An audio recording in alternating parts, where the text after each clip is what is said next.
Here are 5 simple but very effective ways to get more out of ChatGPT when you're creating images, like for example, this blog post feature image that I created for brand marketers, all the way through to something very different like this. Both of these are supposed to be me, and I'll show you how I did that. So the first tip is that you want to upload an image of something that you like. So maybe you have a swipe file of images that you like, or there are other images that are inspired by competitors or your own design. Once you upload that, you can ask ChatGPT what the text-based prompt is that could replicate that image, like I did here.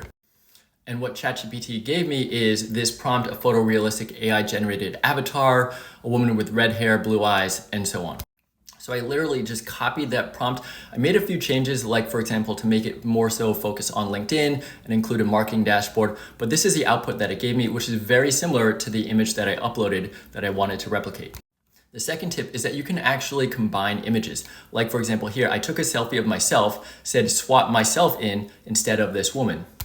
And this is the output, which I think actually looks kind of like me.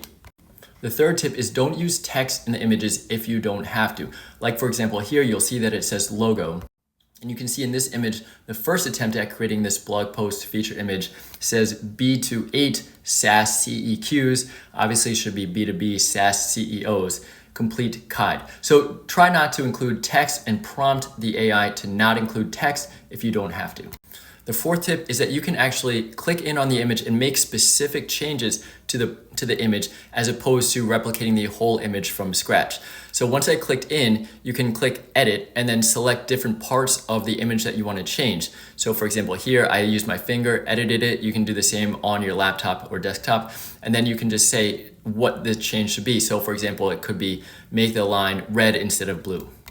And the fifth tip to getting more from ChatGPT's AI generator is to ask for a lot of variants.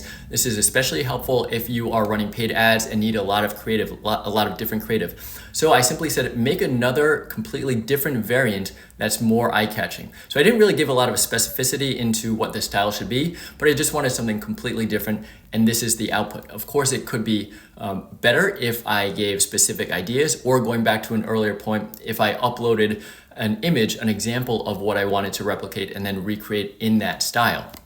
So those are 5 tips to help you get more from ChatGPT in terms of image generation. So upload an image, get a text-based prompt that you can use to replicate that type of image. Try to avoid using text. Swap in your own image or an image that you like instead of the image that was an output of ChatGPT. And lastly, get as many variants as you might need so you can see what ChatGPT can do.